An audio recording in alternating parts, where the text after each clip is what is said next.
Langit ng Samar, nagkulay dugo bago mangyari ang baha, volcanic eruption at lindol nitong July 9. Bago po nanalasa ang magkakasunod na kalamidad sa bansa, naging viral sa social media ang larawang ito na nagpapakita po ng kulay dugong kalangitan sa Calbiga, Samar dahil po sa penomeno na tinatawag na Rayleigh scattering na madalas po ay hudyat ng paparating na masamang panahon. Ang kakaibang tanawin na ito ay paalala po na may mga tanda na ibinibigay ang Diyos sa kalikasan upang magising ang ating espiritual na buhay. Pinaalalahanan tayo, you know how to interpret the appearance of the sky, but you cannot interpret the sign of the times. Marami po sa atin ang namangha at natakot nang makita ang ganitong pulang ulap. Sinasabi po ng mga eksperto na normal na pagbabago lang ito sa atmosphere ng mundo.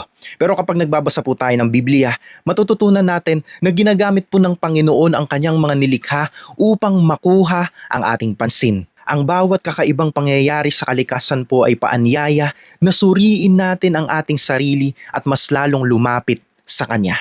God speaks through His creation to guide us. Huwag po nating hahayaan na mapuno tayo ng kaba.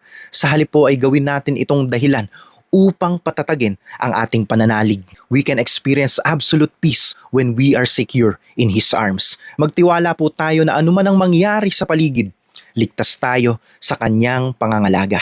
Mga kapatid, ang kulay ng kalangitan ay nagbabago.